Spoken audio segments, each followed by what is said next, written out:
This episode of Legendary is brought to you by Audible. For a free 30-day trial and free audiobook, head on over to audible.com/gamebreaker. Gamebreaker TV.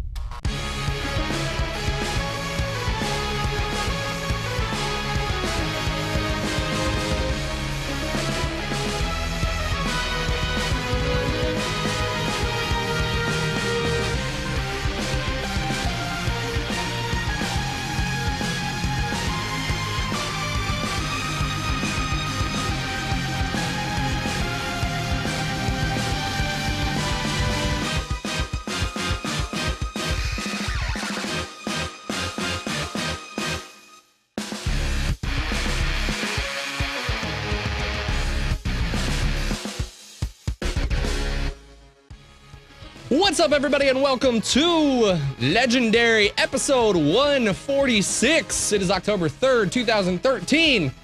Gary Gannon is in Europe, so I guess not just because he's in Europe. I just tend to take over the seat from time to time, and you guys get stuck with me. Coming up tonight, the world first race is over. That's right, find out who did it. If you've been living under a rock, you probably don't know, but if you have, we've got one of them on here to talk about their world first kill. Also, we discuss the race that's going on over here in the West and the winners who have achieved that, as well as Nosgrim nerfs are just going out all over the place. It's like he got hit with a truck in LFR. So find out all about that, all that and more. But first, joining us from WoW Insider Zam and right here on Gamebreaker TV, still in the US, still a beer in hand, it's Olivia D. Grace. Hi. How's it going? Hi, how's it going? It's good. I feel like I'm sort of channeling my homeland by drinking beer that comes from it, even when I'm here in the America. That's a fair enough, assessment. I thought so. But yeah, it's good. It's nice. It's nice doing Legendary, and it's not 4 a.m. Someone else is carrying the torch to me on that this week. Yes. But before we get to him, host the Convert to Raid and Monkey Magnet Extraordinary. That is terrifying. That's a monkey! It's a monkey! It's a creepy monkey. We talked about this. We talked about this a little bit on After Dark. That looks like the monkey from Legends of the Hidden Temple that they had to assemble. I don't know if you ever watched that show, but it totally looks like the Legends of the Hidden Temple monkey. I like it. I have it nearby all the time. I just do. Yeah, generally around. And even if I set it in another room, it just kind of magically appears, which is always kind of weird. Oh, creepy. Well, you have it with your BlizzCon. Creepy. That's the real question, because now you said you always have it nearby. Now everyone's going to ask. It might be floating around. I have no idea, but I guess we'll find out in about a month. It's crazy. So looking forward to it. And joining us all the way fresh, well, I hope fresh, I don't know. The world first attempt takes a lot out of you, so hopefully you guys have had enough time to relax and rest after all of the hard work that you guys have done. Holding down the torch at 5 a.m. is Method's main tank, Martin Miner, also known as Trekkie. How's it going, man? It's going good. It's been nice vanquishing all evil from Pandaria. Have you caught up on fellow sleep? Raiders said, "You're welcome." Right. You're welcome, Lore Walker Cho. Now quit your whining. Yeah, quit your walking. I need to sleep for a week now because we've been working hard. All right, so real quick, first up, as a lot of you guys out there know, Garrosh is down on Heroic, I believe in kind of all facets over here in America, as well as EU and even over in Asia. The race actually turned out to be a really kind of exciting one because at the beginning, we were a little bit concerned at how fast everybody was clearing these bosses. I mean, the first 10 out of 14 went down in the first day. So, however, in the end, you guys, EU, the guild Method, were the first ones to get 14 out of 14 on Tuesday. Then just a few hours ago, Blood Legion actually joined them as well and also took down Heroic Garrosh. And then additionally, Stars just recently joined the ranks and took down the 25-man Heroic Garrosh in Asia. So, real quick, I just want to check here. As far as we know right now, Blood Legion, Method, and Stars are the only ones to achieve world first at the moment. 3 guilds. No. In 25 man. In 25 man. In No? 25 man. There's another 25. There's another Chinese 25-man guild that has also killed it. Oh. Right after, yes. Right before Blood Union as well. It's like I don't know, a few hours from now at least. A few hours before Blood Union as well. Oh, cool. So Wow. there's 2 Asian guilds and the 2 West guilds has killed it in 25 man as of now. So it's finally going out, and people are finally starting to see this. I haven't looked recently, but I'm super curious. We've got a whole load of questions about, you know, the fight and how it worked for you guys. I don't know if you guys are still trying to be secretive about the way that the encounter works, but it's that allure of this encounter that's heroic only. Are you guys willing to give us a quick synopsis? You don't necessarily have to go into the nitty-gritty details of stats and details of damage and whatnot, but can you give us any insight as to what this hidden heroic only phase is like? Obviously, we go to Stormwind, but I think that's as much as the general public knows.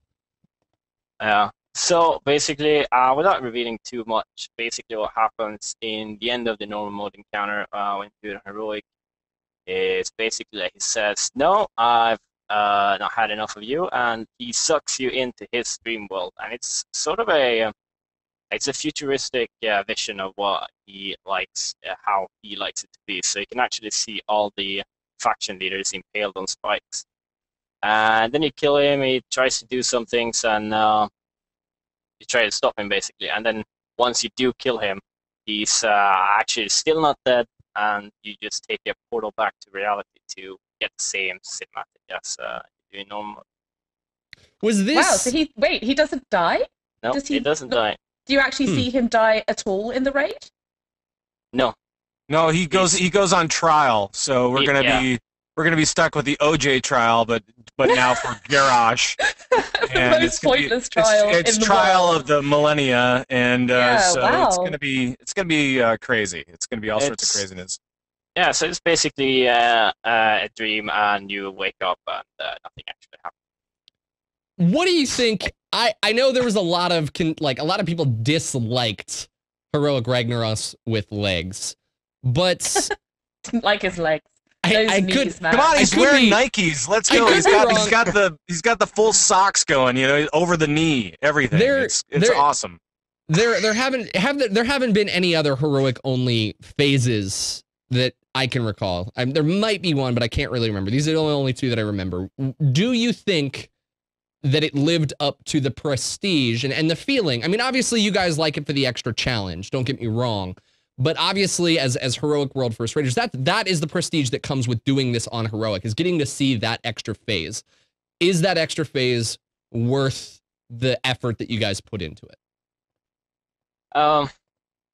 I don't know. We also did have Show of Fair actually, which did have a heroic only phase as well. And I do feel that it's very prestigious to be able to be among the first to first of all see these fights, see these extra phases, see what Blizzard has done with them, and then test them out and try to beat the encounter basically. I think it's a great touch for us heroic raiders that we get to see, and guilds who do it slower or don't even manage to do it when it's current content. Sort of like Rodden, I guess you can say. It's like it's specially made for those that are willing to put in the extra effort. So that was what I was going to ask actually. Would you rather have an additional heroic phase such as Shah of Fear, Ragnaros, or Garrosh, or would you rather have a different heroic boss fight altogether if you had to choose one? I think the best in this scenario is heroic only phases, because I think the general public not doing these heroic encounters and boss or heroic will feel left out, like they did in Rodden, for example. Because they're never going to reach him, they're never going to see him, and then you're just going to feel like, oh, well, I want to kill the boss as well. Then it's just better to have heroic only phases, just to be the better of the 2, basically. I think that's fair. So before we get into again any more of the specifics, let's talk real quick about the Asian guild that you guys brought up. That got Garrosh on 10-man over the weekends, and they were the first, you know, technically to secure the kill on heroic Garrosh, but a lot of people out there kind of claim that their kill doesn't count, and this is really kind of because of the differences that are between the 2 areas. So Olivia, what's really what are the distinctions as to why people aren't counting these two things? I think the biggest distinctions are like there's 2 lockouts per week, so they've got 2 runs through all the raids, 2 resets, 2 sets of gear, so they're able to get better gear. They also have an increased item level drop from heroic raiding, from 25-man raiding in Asia, and then boss, like I think they were sitting at an average item level of 573 for these raids, whereas the guys from Method were like you guys like 555, 560, like up to 565 going into Garrosh. 566 actually when we went to Garrosh. Yeah, so these guys were starting the attempts on 573 item level, so they're quite far ahead in item level. In 25-man in Asia, there's an 8% increase in boss health to compensate for this increase in item level, but that isn't present, as far as I understand it, that isn't present in 10-man. So they're doing a 10 heroic kill with the 25-man drops, and I think that's one of the I think that sort of sums up the reasons why they don't consider it as the same race as the Western guilds. Yeah, it's go ahead, Trek. Just a small clarification there. Asia doesn't actually have 2 resets, so it resets every 3-4 days. That was only something they tested during. That was in Taiwan briefly, wasn't it? Yeah. So it's 2 lockouts per week though, so they can run 10 and then run 25. They can run 25 and 10-man. 10-man being less amounts of loot, less specific loot, and less warforged. But obviously the major benefit comes from running 25-man. They can gear up a 10-man team, so to say, if they really want to push for a Garrosh kill, and they can gear them up really, really fast. And then obviously with suddenly 8 high item level than any 10-man kill can ever achieve. And even sites like even sites like Mana Flask and others have kind of gone into this debate a little bit, and they really have a hard time saying that there should be a world first when you have that big of an advantage. Because when you have 2 lockouts a week, I mean, you're gearing up. Obviously, they had a higher, average gear level than everybody else, and it's just really tough. So there has to be a world first, which kind of is, I think, what Mana Flask based theirs off of was the original competition. Right, or the way that we've been doing it for a long time, and then do an Asia first, because that there is a difference. There's a big difference actually between the way that those 2 competitions are run. So I think you have to break it up a little bit. Hey Pat, I think you got an error behind you. Ejected hard drive. Uh-oh. I think that I think that that's one thing that obviously that they did here, as Trekkie was saying, they farmed a lot of the higher gear on 25-man, and they specifically siphoned it into 10 players so that they would have the utmost advantage. It's not like they just ran 25-man and then gave the gear accordingly. They planned to do this, which isn't wrong in their part by any means, but it just it gave them an upper step that other people, that the EU and the Americans don't necessarily have the same kind of ability to do. Yeah. So, Method, you guys 2 reasons why I personally would disqualify it, to be honest. And one is that the guild that did it on 10-man are a 25-man raiding guild, personally. So they are more focused on 25-man than 10-man. The second thing is that because of the fact that they can have the option to go both, which no guild on West have, they can choose to do so, and that's not really fair for everyone else because they can't choose to do both. So it's a 25-man guild that just goes into 10. But you've got Flex. It's totally the same thing. Flex is totally the same thing as 10-man heroic. Like, if it's a specific 25-man guild, it seems like it's not accidental that they've used that gear advantage without the boss health increase in 10s. Like there's no accident there. They've deliberately gone, right, we've got this higher gear and we're going to take it into 10-man because it's easier. Like the boss health is lower. We can do this more easily with our gear. So if it pays off, which it did for them, it's an easy way for them to get recognition. Even if, as I understand it, they're not one of those guilds that compete for top 3-5 in China in 25-man. So they just go, well, they can go 10-man for their 5 minutes of fame. So Method, actually, you guys are the first to technically qualify to take him down. What are your thoughts on the entire raid as a whole?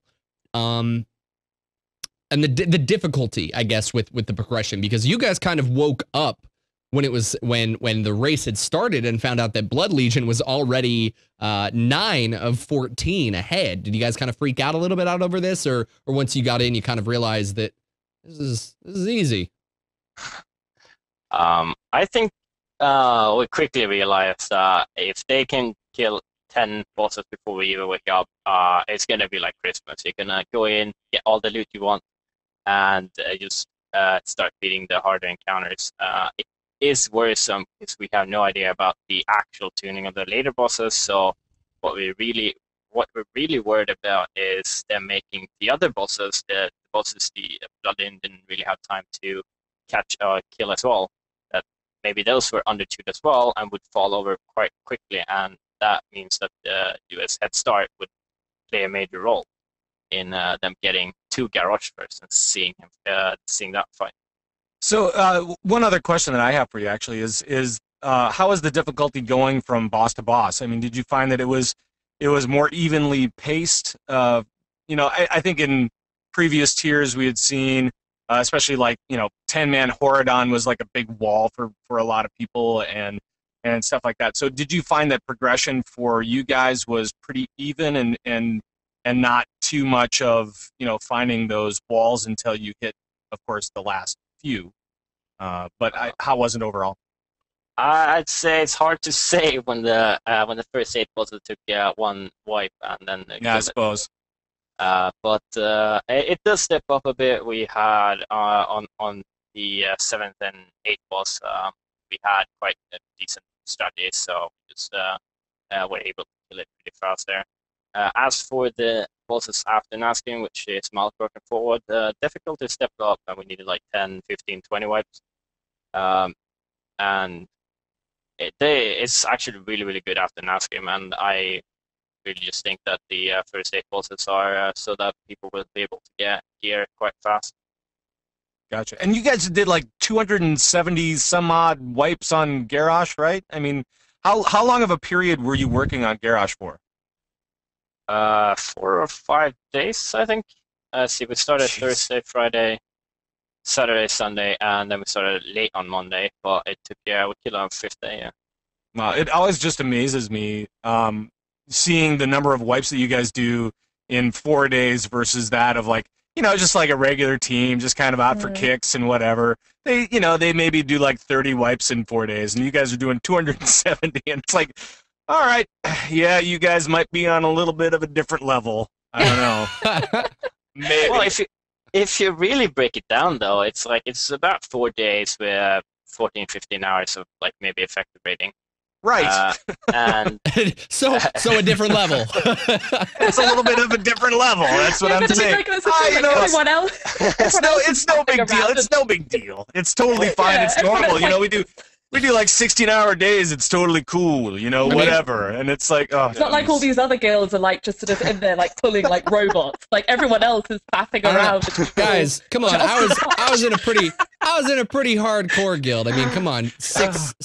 4 hours a night, 3 nights a week. Come on. Wow, Shafted, that is hardcore, man. That puts me up there. In the world first race. What's going on?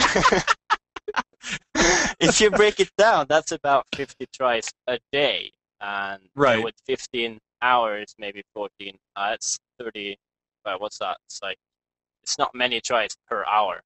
Right. So yeah, it's very intensive rating. Of course, it's pretty much 100% of our waking hours after with the breaks and all that stuff. Yes. So what exactly? Okay, so talk us through a raiding day. So what time do you wake? Like I'm so fascinated to hear about this for some reason. What time do you wake up? What time do you eat? Is your schedule like you will wake up at like 9? You will eat from 9 to 9:30. Start raiding at 10, and then you'll just be raiding until this time. And like, is it really set out rigidly like that, or like is that how it works? How do you even do this? I'm trying to find it now, but we actually did have... Oh, you actually have a written schedule? Yeah, well, we have a guideline, so to say, of what our plans is. Because mainly what it involves is that we have a food break at 7, and it's only 45 minutes to an hour long, depending on what happens and stuff. But mainly, it's we want to try to have that one around 7 because that means that if you order pizza, you order food or whatever, you can have it delivered to you at around 7 instead of having to start ordering it and then coming back when the food break's over and you're still eating.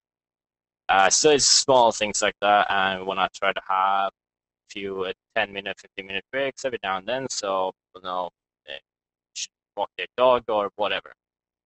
Right, and then there's some guy sitting like behind you, and he's got like a whip in his hand, and he's like, "Raid harder!" and you're just like smacking that whip around. Yeah, that's it is actually kind of brutal when you think about it. I mean, if you're doing that long of a day, that's got to be a little, towards the end of it, it's got to be a little mind-numbing, right? And is that just every day as well? Like, that's just literally every day since the heroic raid opened up to when you killed it on Tuesday? I mean, obviously you said you had the late start on Tuesday. Yeah, Monday. We killed it Tuesday night, morning. But yeah, pretty much, like, we started the first day when the servers came up, which was a bit delayed, I think 11 something, and then we raided. We tried raiding it till like 2, 3 in the night, and obviously, like, if people really need to go to bed earlier or whatever, we do that. But since no one is really supposed to have any plans for the next week, that's not really very common practice. But some people did have some things they need to do, some work assignment, some uni stuff they needed to go to and stuff. So sometimes we had started a raid a bit later, and sometimes started earlier, so we could fit everything in together. I just want to put this in perspective real quick, just for people out there, just so that they understand how hardcore you guys are at this, and it's insane, and it takes an insane amount of dedication. So a lot of people out there, if they're working a normal job, are typically working about 40 hours a week. That's the standard, at least what's considered here in America. Some people are part-time, some people, whatever the case, 40 hours. You said 15 hours a day is what you guys would raid, right? Yeah, sort of. 15 hours a day times 5. I didn't even do times 7. I know you guys did 7, but I just did times 5 to equal to 40. Is 75 hours. That's almost twice as many work hours as at least the American work industry puts in. So you guys are really going at this very hard, and it takes a lot of dedication to be able to achieve this. So it's a very intense regiment that makes sense for everything that you guys kind of have to go through. Yeah, but on the other hand, you can see it like sort of it's a very, very brief amount of time where you need to be this kind of focused. Obviously, like, you have to take into consideration the farm rates and the PTR testing and all that stuff to really compile a list of how many hours per year or whatever it takes. But it's 2 weeks hardcore. You do like you wake up, you raid, you go to sleep pretty much for 2 weeks, and that's like, there are other sports, there are other things where you just go to camp, you're away from real life for a week too, and you do your stuff for many, many hours at end, and it doesn't feel that bad when you sit at your computer. You can still search forums, you can still do Reddit, all that stuff, meanwhile between the wipes and stuff, so it doesn't feel all that demanding, I gotta say. Yeah, as long as we got Reddit, we're fine. let's just put it that way. You know, as long as we have them. Trekkie, real quick. Sorry, go ahead, Mike. I was going to say real quick, you know, obviously you're world first raider, obviously. Do you think other guilds at this point have kind of, you know, lost the spark or fire under their feet to keep trying? If you guys did not achieve world first, or even region first for that matter, would you guys still feel compelled to be going at it like this in order to get the kill for yourselves, or do you think that a lot of people's morales would lower? We would definitely not be raiding this much if someone either got it first, or if someone got it first, it was like, there would be no point going this hard for a world 3rd, 4th, 5th, whatever. It just wouldn't happen. Like, people would be. But I just want to put this into perspective, though, because I think that's a really weird question, because you're asking a guy who's in the #1 guild in the world that has been #1, #2, #3 guild in the world for, you know, consistently over time. If somebody else got it if he would be rating. But I think those other teams, those other guys, those guys that are competing for third, those guys are still going hard. We have Blood Legion and Method, and those guys are insane. I think both. Seriously, Trekkie, love you. You're insane. Okay, you're just nutters. I think that's the word. It's not on the same planet as the rest. Anyway, but it's so crazy, and so you think about all these different guilds that are going for server firsts, sure, but they're also going for top 50. Yeah, these guys still have a fire on them, because I think that all of these guilds have something to prove. It's just that Method and Blood Legion, their expectations are they're up here somewhere. Well, I mean, there's sort of it's kind of world first or bust for those. I mean, for those for Method and for Blood Legion. Like, if you're not getting world first, you're not achieving your goal. So real quick, I want to pull it back to Garrosh actually himself. But before we get into that, I want to tell everyone about an awesome sponsor that we have here at Gamebreaker, known as Audible.com. If you guys are into books at all, maybe you're into some of the World of Warcraft novels, Audible actually offers a service that will let you guys listen to those books on the go. And it's as simple as heading over to Audible.com and searching up World of Warcraft. You can find all sorts of World of Warcraft topics, novels like World of Warcraft, Vol'jin Shadows of the Horde. They've also got Jaina Proudmoore's Tides of War, as well as Varian's Wolfheart and Malfurion's Stormrage. They've got 4 of the World of Warcraft novels. They've got a bunch of video game related topics to choose from, with over hundreds of hours to listen to many different video game related topics. It's a great service to check out, and you guys should do so. If you head on over to audible.com/gamebreaker, we'll hook you up with a free 30 days and a free audiobook so you can get started listening today. Now, Trekkie, I want to bring this back here to Garrosh specifically, and the way that you guys maybe approach the encounter. Were there any, I know that you guys maybe don't want to come out with your exact strategy, but was there anything specific or creative or weird that you guys kind of did to pull off this kill? There were a few. I don't think it's much of a secret really, but there's you're killing the in the first phase. There are these big iron stars that spawn and kill the raid, and you're supposed to kill some ads, and in normal mode there's even an achievement that you're supposed to pull the ads in the iron star to kill them that way. Which we got a bit of a surprise on how that worked out in heroic, because instead of killing the ads or even do damage to them, they sort of spell reflected it backwards to whoever they were targeting. So when we pushed them into the iron star, half of the raid just died. So the tactic with trying to kill the ads with iron star did not work. Wow. No. Now, Trekkie, from what I also understand, you specifically were the one to get the killing blow on Garrosh, correct? So you killed the war chief for us. Well, I didn't die. He didn't die, but he defeated the encounter with that blow, the winning blow, right? Okay.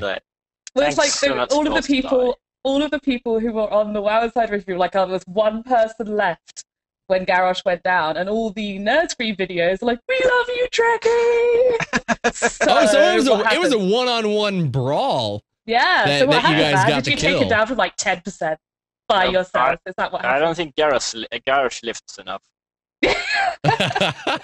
Do you even lift, Garrosh? Yeah. What happened? What happened? Tell us. Pretty interesting, actually. We had a really, really good try. And then someone decided to do something, and that turned that good try into a bad try. And then we tried to solve it, and we tried rescuing it, like, well, let's just see how it goes. So it's still, well, we can see more of the fight. And because we had like 2 or 3 tries before that, we had a 0.7% wipe. But this time we had a bit more people alive, so we were able to do it a little bit better. And then it just turned out it's going lower and lower and lower, and everyone was like, well, it's actually doable. And I was like just sitting there, just keeping track of where the boss was, what I was doing, and just, okay, I have bubble ready. I do not want to use it too early, and I don't want to spam click it, because it's a macro that automatically cancels it as well. So he's sitting there watching every global cooldown, seeing what's happening, and just trying to time it right as possible. Obviously, don't do it too early either, because when you bubble, it attacks everyone else. Right. So you need to actually try to be alive as well. Wow, that's cool. So that brings up another question, because you were the only one left, right? So how did Blizzard was talking about how they really like having a lot of personal responsibility, especially on the Lei Shen fight in Throne of Thunder. And so now, how do you think that they did on personal responsibility for the raid overall for Siege of Orgrimmar? As for the raid as a whole, I don't really feel that there are that many mechanics where it's like, okay, this guy screwed up. Sure.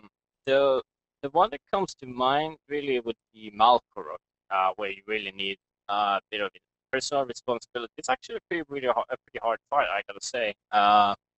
And you really need everyone needs to communicate good, because sometimes you get thrown off, you can't do what you're supposed to be doing, and you need to move and all that stuff. So a little bit of micromanagement, communication is pretty important. But like I said, one person screws up, it's a fight. That doesn't really happen on any of the other fights, really. Okay. Even later on, like, you can screw up on Garrosh as well, like, personally as well, but yeah. Well, I saw on Siegecrafter that there were only like 7 guys left alive when you guys killed them. I mean, it's fights like that where it's really cool, right? I mean, it's got to be really cool when you can down a fight like that with minimal amount of guys, and especially with Garrosh, with you just kind of to the wire.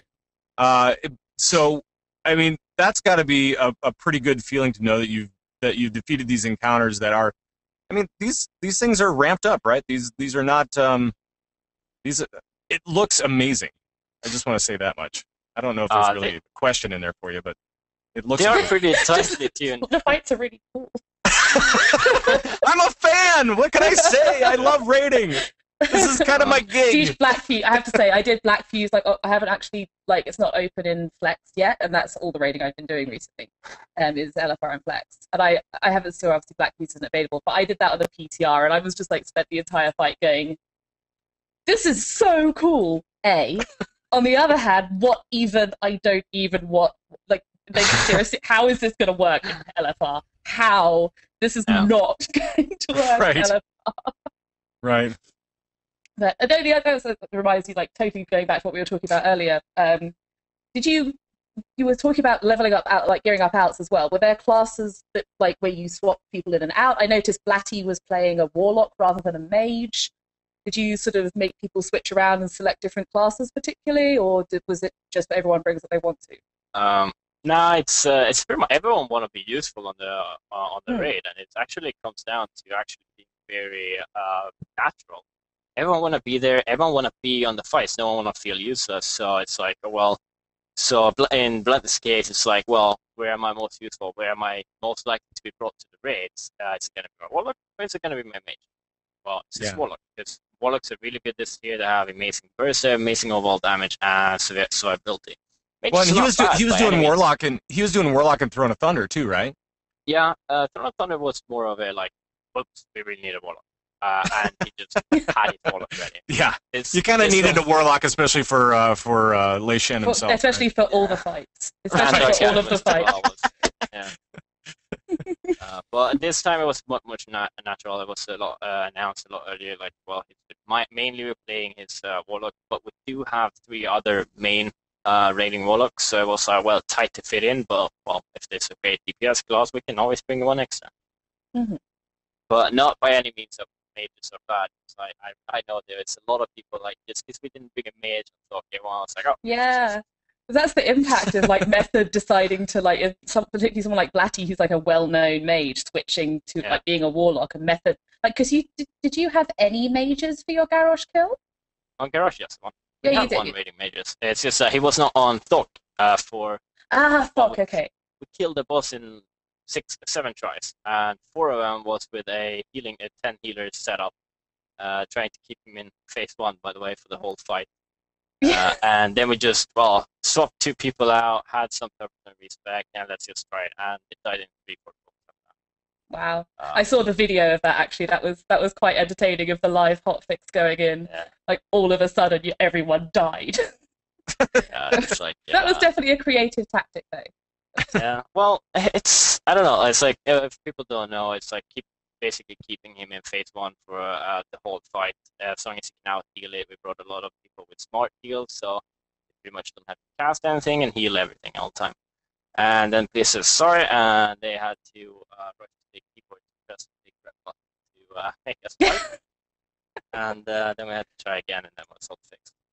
But the way the mechanic works is like every time he does an AoE, and every time he does an AoE, the next one comes faster and faster and faster. But it like slows down, and then at some point it stops going faster and faster, and it just does it in the same speed all the time. Even when the boss has 99 stacks, because it can't go over 100. So I was just like, well, okay, if you can survive, if you keep your raid alive after 25 debuffs, technically, if you can do that all the time, you can go infinite out of debuffs. All right, unfortunately, we are running out of time, so I think we got to move on from this subject, but we'll keep it in the PvE realm since we got Trekkie here, so we'll pick your brain about this. We wanted to talk about some of the big nerfs that are coming to General Nazgrim on LFR. I guess pick everyone's brain here. We discussed last week, I think it was you, Pat, and Squishy, the three of us talked about basically just his weird scaling and how difficult it was. There were 6-hour clears that some players were actually faced to get through in the second wing of LFR, and we kind of talked about what should change. So a round of hot fixes has gone out, and it looks like a ton of changes are actually going to General Nazgrim in LFR, as well as actually Kor'kron Dark Shaman. So what were the Nazgrim nerfs? The rage gain from hitting Nazgrim in defensive stance was cut in half. His rage gain from banner and from hitting people with his ground-based AoE was reduced by 30%. His health was reduced by 10%. The damage of his axe was reduced by around 40%. And the healing done by his shaman adds was reduced by a whopping 60%. All that on top of the fact that the Kor'kron Dark Shaman slimes had their AoE damage nerfed by 40%, and the damage of their falling ash was cut by 80. So the big question here... 80%. 80%. 80% of the most Let's just turn the ability off at this ground point. effect. Let's just turn the ability off. A giant freaking orange glowing circle on the ground into which a meteor slowly falls from the sky. Slowly. Was apparently not obvious enough and had to be custom damage by 80%. Right. Hey man, If you're still standing in it. Olivia, my 15 is just as good as yours. It's not my fault I can't see. Wow, here we go. All right. Oh. We're going there. The big question here, I'm not even going to go there. I'm going to move on from that. I'm going to drop a one-liner and move on. 5 minutes. The big question here is General Nazgrim the issue that was causing 6-hour clears? Will this remedy that? Nobody is really certain. It should do a good job at mitigating a lot of the things that were happening. This is a major nerf to Nazgrim. I mean, we saw nerfs happen over, after the first week of being released on LFR.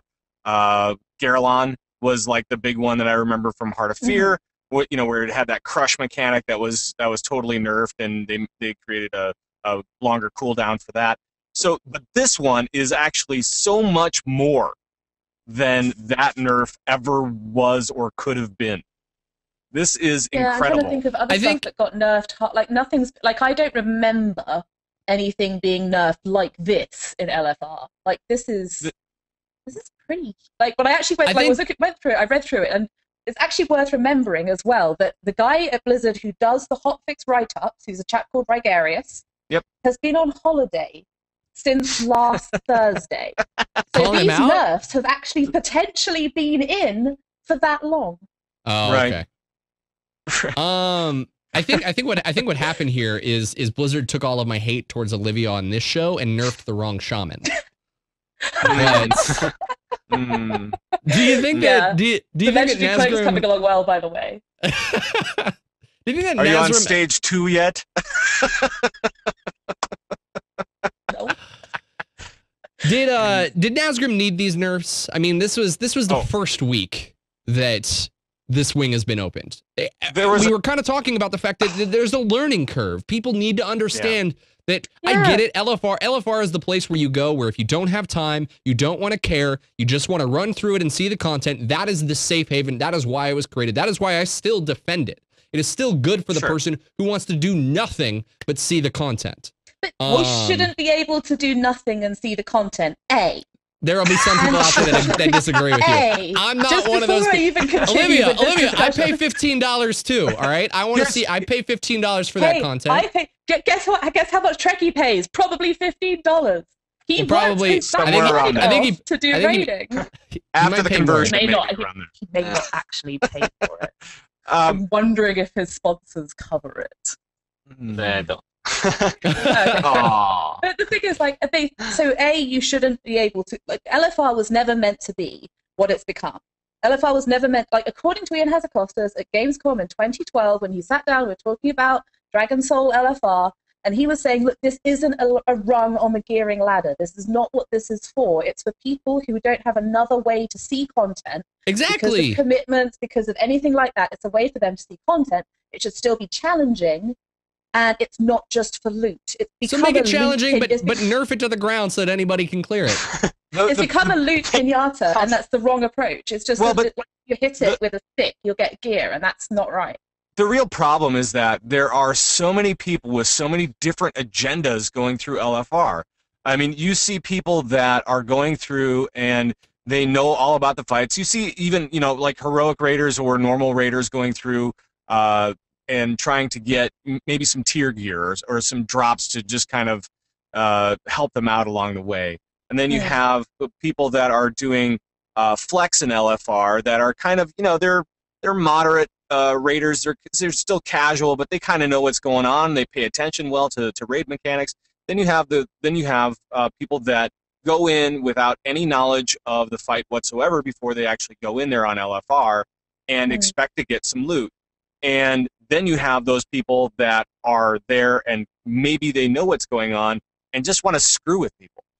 And Nazgrim is one of those examples where if one person wanted to screw with people, he could do it, or she. Yeah. Let's be fair. I don't want to be sexist. I think also that people have kind of like, someone was tweeting at me about this because I've been doing these guides for like LFR bosses in 5 seconds.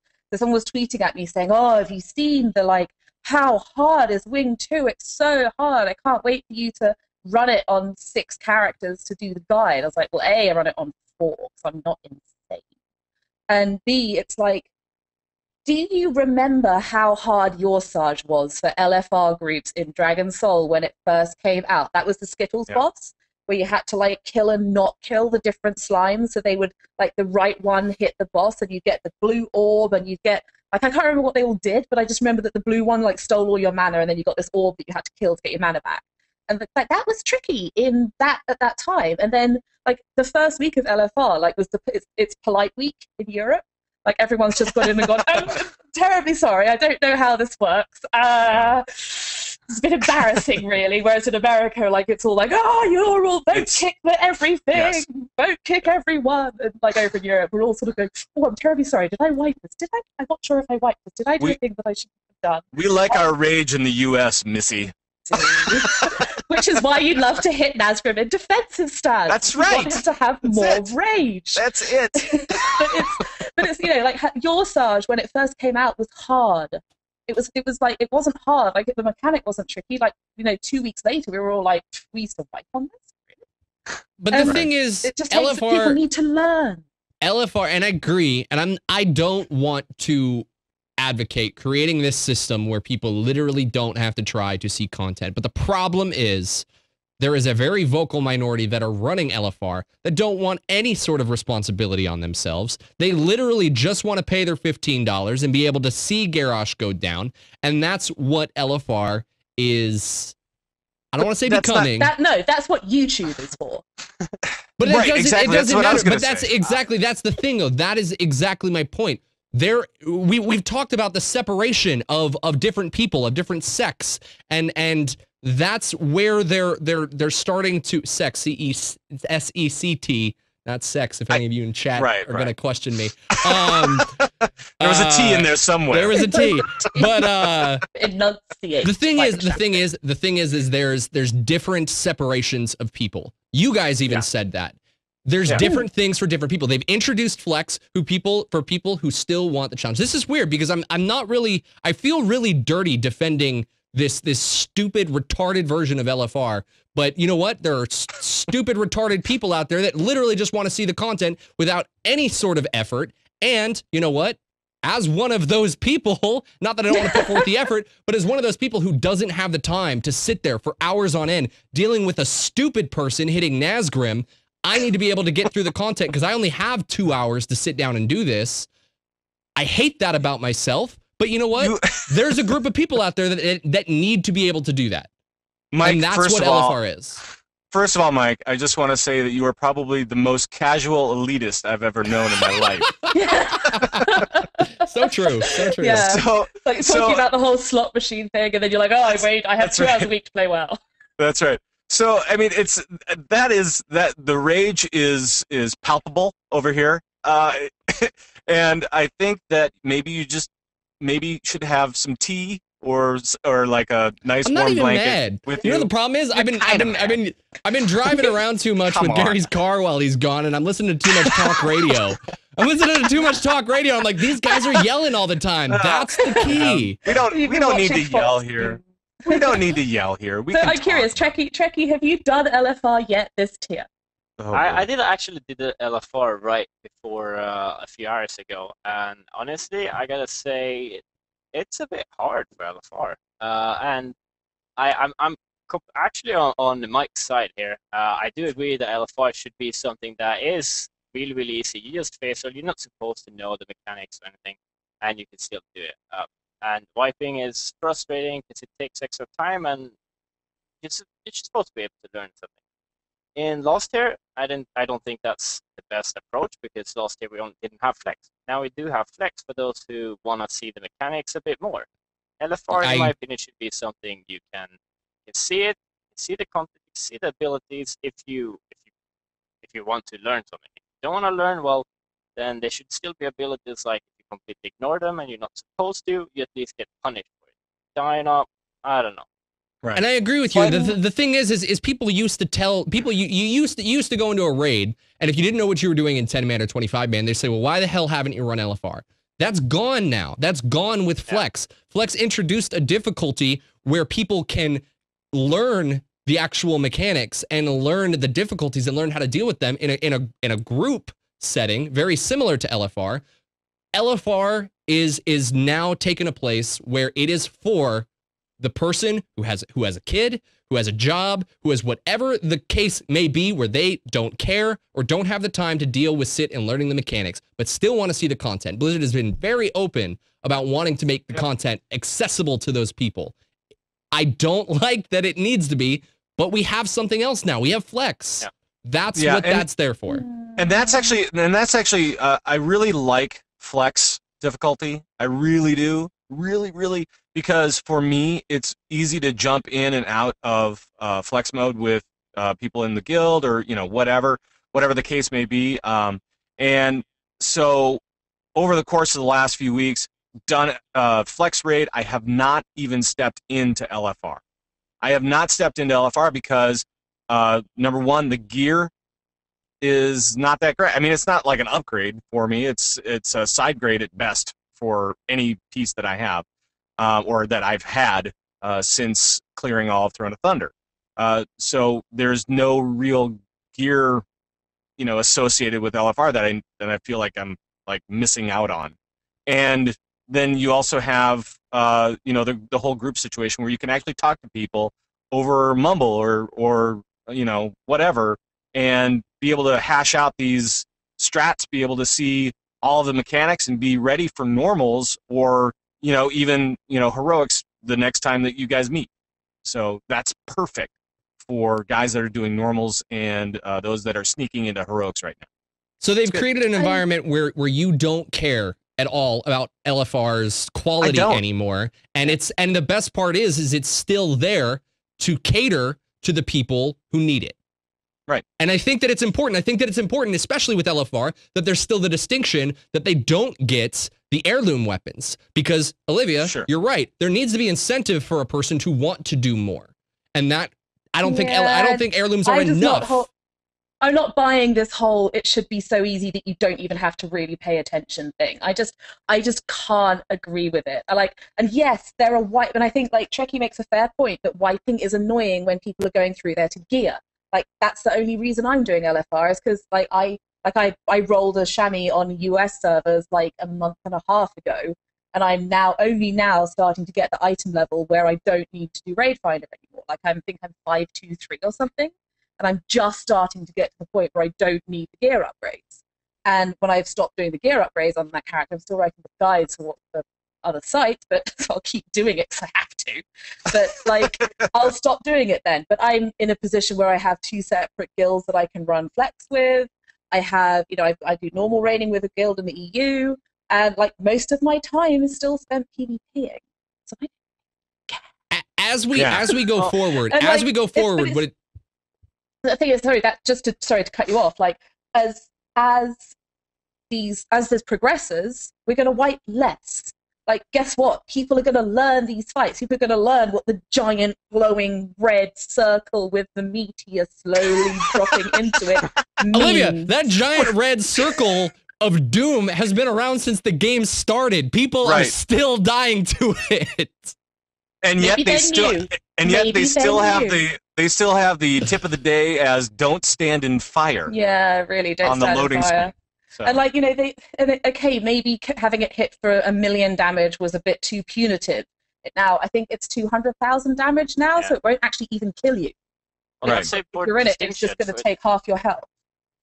Well, that's an important distinction, I think, because before it used to one-shot you, and if you didn't care about mechanics, you just see that like, okay, I died, I can do it. If you want to learn, you will realize, okay, this one does damage, and because it does damage to everyone in the raid when it explodes as well, it just does more damage if you're standing in it. And now you will realize if you want to learn and whatever, you will be able to survive it, and you will be able to try not repeating that mistake. But I think it's more if you make LFR harder, people are just gonna queue up, and they're gonna have a terrible time. It's gonna take time for everyone, and it's gonna be annoying for everyone. If you want to raid with a guild with people you trust, you have fun with, go flex. And there is a sentiment out there too where they don't want to make it so hard that they make raiding impossible for some people. And I'm not saying that they need to take all the teeth out, but I think that they need to take out enough so that it's not frustrating to go through, and make sure that not 1 or 2 people can wipe an entire raid, because that makes it not fun for the entire group. And you don't want to turn people off. You don't want to turn people off to raiding, because that just hurts the overall community, and that makes them not want to go forward. That makes them not want to go into flex. These 6-hour times going through week 1 of LFR 2 for Siege of Orgrimmar, that's craziness. They had to do something, seeing even the outliers of 6 hours. I was going to say, like, that's got to be pretty rare, the 6-hour one. There's got to be, like, a drop in the ocean. Like, most raids are going to be 1 or 2-shotting these bosses. Right, that was kind of the case, but then you also have, but you don't want to make those 6-hour cases become kind of like, oh, well, you're just going to have to, push through. Because then you're just turning off all those people to, even trying group content after that. And I think that actually sort of in a different way highlights another point that I wanted to make about the difficulty of LFR, is that if you are an LFR raider for reasons other than time, like if you're not an LFR raider just because you don't have time to do flex, or you don't have a guild to do flex, if you're an LFR raider who wants to make the step up, it's got to be useful enough. Like it's got to be important enough that you don't do X, Y, and Z, that it's still a useful learning experience. And I think I take Trekkie's point about removing one-shots. I think that is a good point. Like if it kills you in 1 hit, then fine. Like make it not kill you in 1 hit. But I don't know. Like I think the Nazgrim nerfs are a little bit excessive. It's over the top. It really is. It's over the top. Like it's making it really true. Like it's not that hard. let's look the forward. Fight isn't hard. Let's look. Hang on. Let's look forward real quick here, because the topic of conversation is obviously that I hear from your side, Olivia, and I hear from everyone out there that feels the obligation that they have to run flex for gear outside of alts or LFR outside of gear, or need to run it outside of alts. As we move forward and we have multiple tiers, we'll have different item levels. It wouldn't be an intelligent move on Blizzard's part to create the item level of the tier before. What if the flex mode for Throne of Thunder yielded a better item level than you could find in LFR of Siege right now? Then you wouldn't have to run LFR at all. Then you could just put together a flex group for Throne of Thunder, and you could write LFR off completely. So if they were to add flex into Throne of Thunder and make that drop the same eye level as but that will exist like going forward with future tiers. Second tier of 6 of the next expansion, it will do, yeah. They've already minimized LFR this time around. I mean, you realize they've totally minimized the need for people to go into LFR, because the item upgrade for people is 6 points, really. Because 6 points a lot. From what?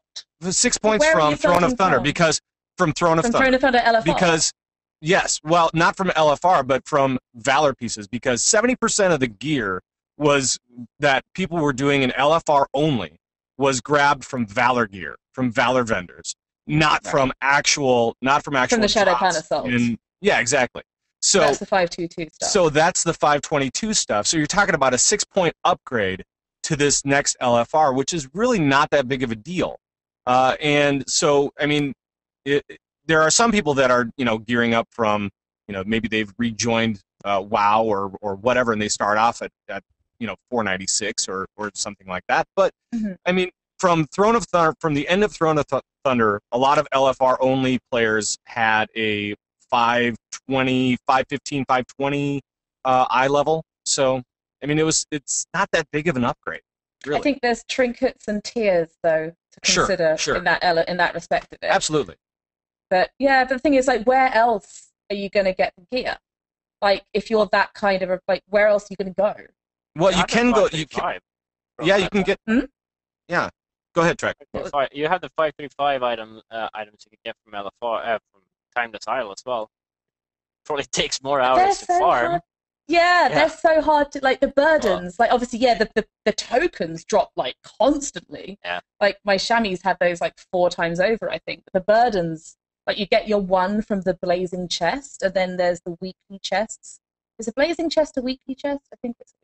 I think so. But, at the same point, it's you can go around and try to collect burdens, which are understandably rare and takes a long time to, get.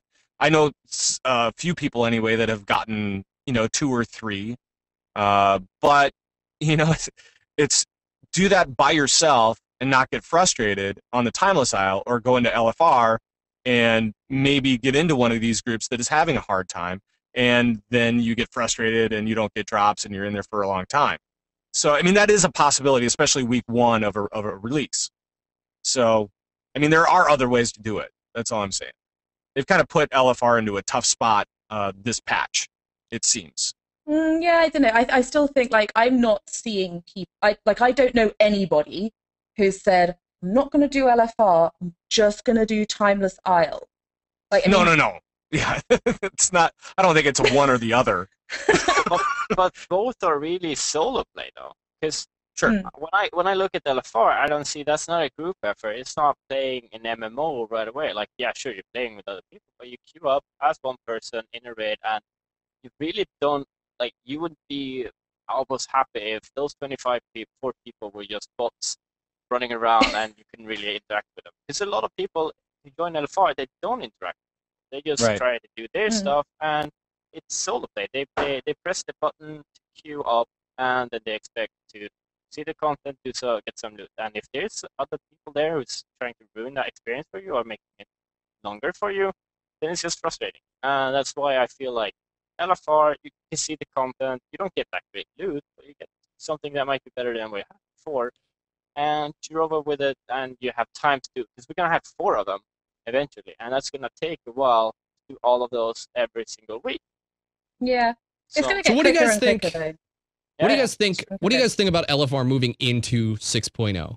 I think it sounds like, except for Olivia, we're all of the notion of LFR will stay, and probably I think it'll even potentially get a little bit more casual focused, so that, as Trekkie was saying, the person who literally just wants to get in, see content, maybe get a piece of a little bit better gear, that's all it'll do. It's not going to present a challenge at all. It is there to see the story. It is there to see the content, and that's why Blizzard will keep it. But what do you guys think of LFR moving on to the next expansion? I hope that it doesn't have. I hope that LFR doesn't have zero teeth to it. That's what I'm hoping for, because I do think there needs to be some kind of skill level to get loot, some kind.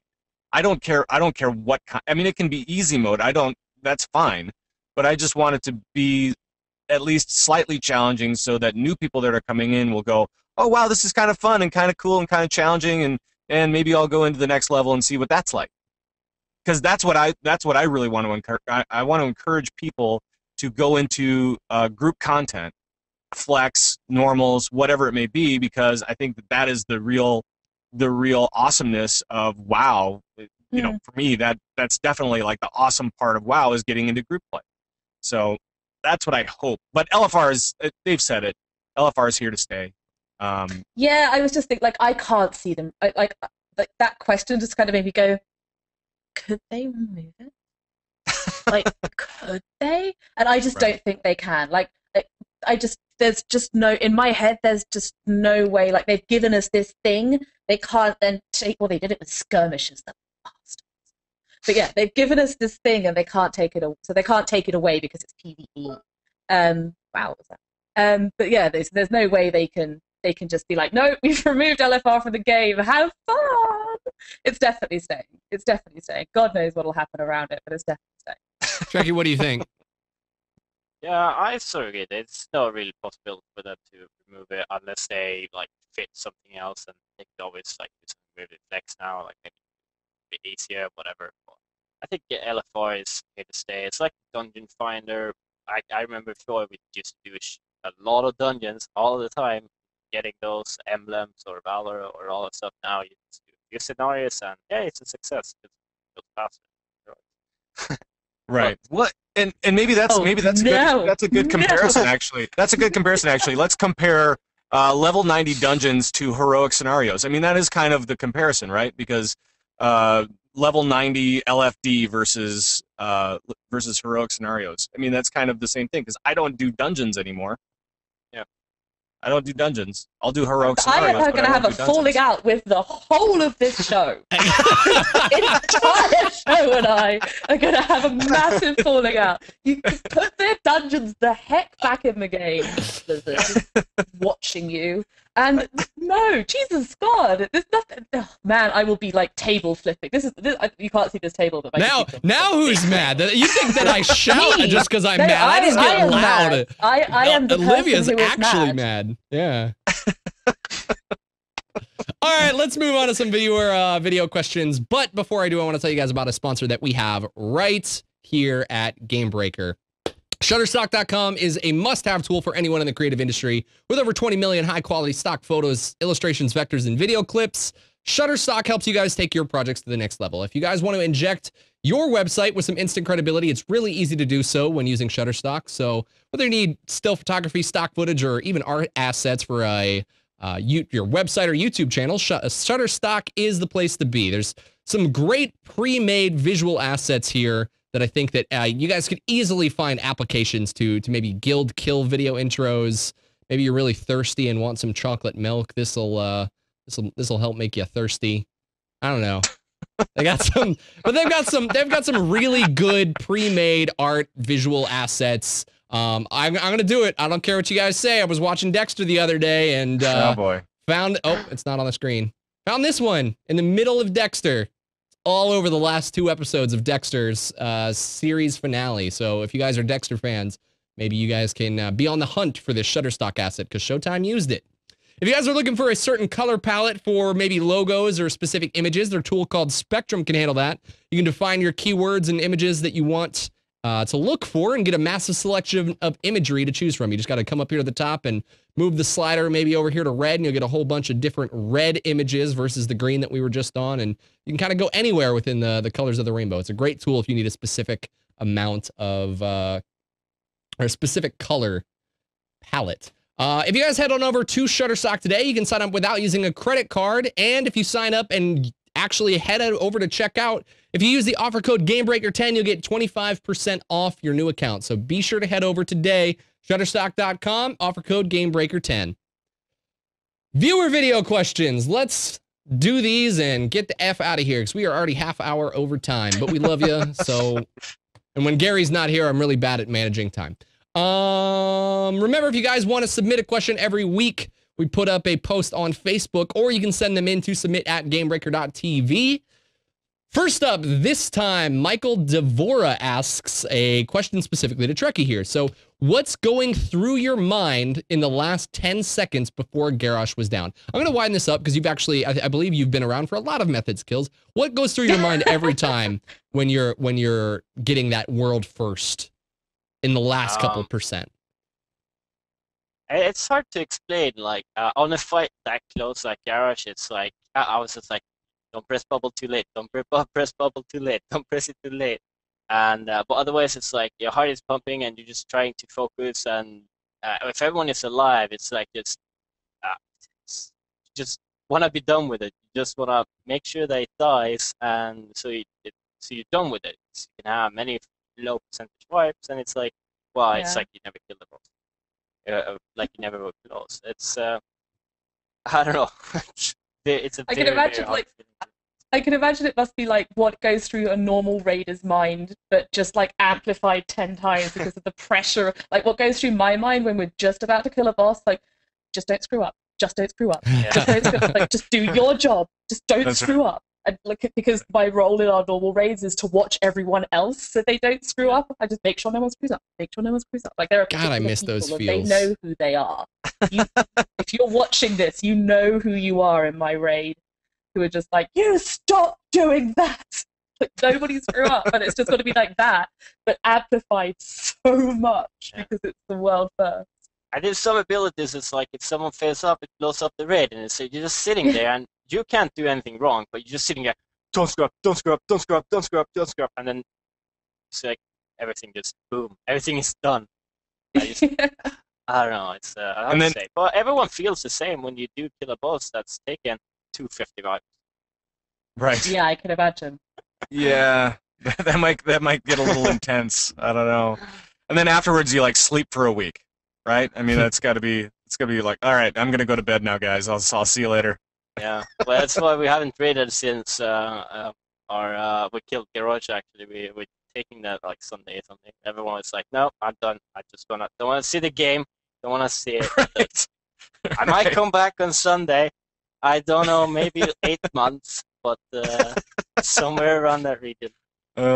Somewhere between Sunday and 8 months from now, I'll be back because it's over. It's done. It's done. It's done until the next expansion. Awesome. Yeah. Next up, Edward asked, did you guys see the new Hippogriff mount that was posted today? Where do you guys think it could come from? If you guys haven't seen it, there you go, right here. Where do you guys think this is going to appear?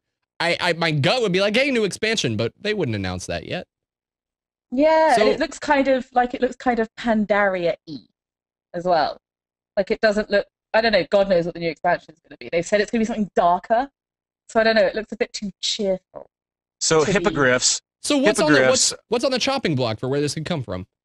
Well, hippogriffs are known to, they're like kind of associated with the night elves and the Cenarian circle or whatever it's called, I can't remember. And that means druids, and druids means it's coming from the Emerald Dream. There we go. Coming from it there. Oh God, here we go again with the Emerald freaking Dream.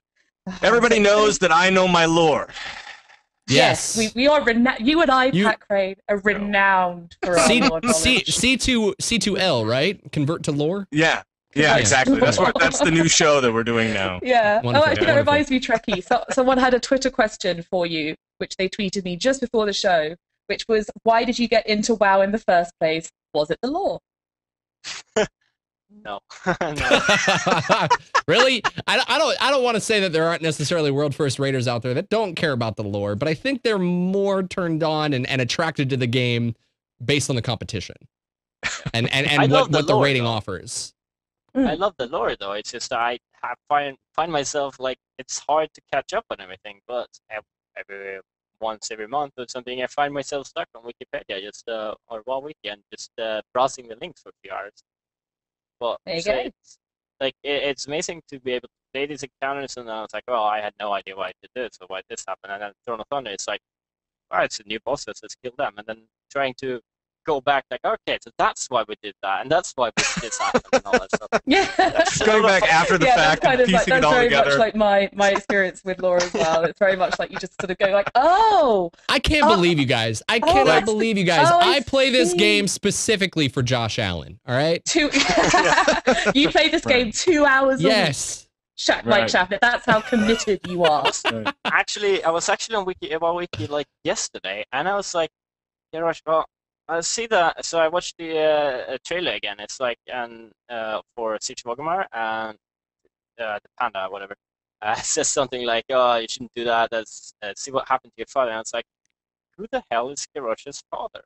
And why is that relevant? So I had to like start looking up all the information about him, and it's like, okay, well, he killed Manoros or something. Like, oh, that's cool.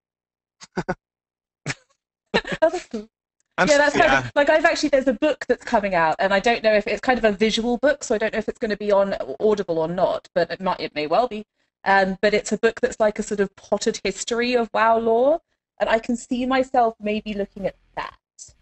Picture books. I like pictures. I can't bring text. myself to read like a WoW. I don't want to read. Yeah, this is what movies going to be a potted history of Warcraft lore. So this is exactly what movies are for. It's totally fine. Pat Crane, you can follow him right down there at Pat Crane. Be sure to catch him over on Convert to Raid every Sunday. Yes. Pat, I still know we need to talk to get you guys over here very soon. Very soon. Yes, we should. Olivia Grace, you can follow her right down there at Olivia D. Grace. Hey! I know we're fighting Mike Shaffnet, but is that really necessary? Yes. Gotta take the stabs when I can. Follow her down at Olivia D. Grace. Are you still gonna be in California by next week, or are you gonna be heading back? Quite a few, yeah. No, I will be. All right, I'm here till like the middle of I can't remember. Later in the month, I will return to the books. Wonderful, wonderful, wonderful. And then we obviously got you around here for BlizzCon. Now I have a Kindle. Trekkie, you can follow him right down there at Method Treckie. Be sure to, I'd say follow all of your guys' awesome raiding adventures, but you guys are done for the next 8 months. Yeah. Still got videos coming out. Unsubscribe. When have you guys constantly? Have you guys released your kill video yet? No, not Garrosh. No. It's a bit complicated as well because we usually wait for 5 kills. Now that it's 40 kills, 2 of them Asian, we don't really know what to do about the kill videos. But it's coming out as soon as a few more kills kill it. We just want to give them the opportunity to progress on it without feeling like, oh well, someone else has taught us how to do everything. So right. It's gonna come out as soon as possible though. So follow us on Facebook. I think it's Method EU. Well, otherwise I'm streaming all the day as well, so I'll see it there. Be sure to check them out over there. You guys can follow me right down here at Mike Shaffnet. Be sure to catch Waypoint, our World of Warcraft recap show that goes up every Tuesday. Just mini legendaries. Think of it that way. That was even what I would kind of thinking of calling it when I came up with the idea. So if you guys want short form information, World of Warcraft news, be sure to catch that. If you guys want to check out all of the World of Warcraft news as it comes out, be sure to check out GameBreaker.tv for all of your MMO related needs and World of Warcraft. So thank you guys so much for watching. We do this show live every Thursday at 8 p.m. PDT. So if you guys haven't catched it live, be sure to come hang out. Thank you guys so much for watching. We'll see you next week.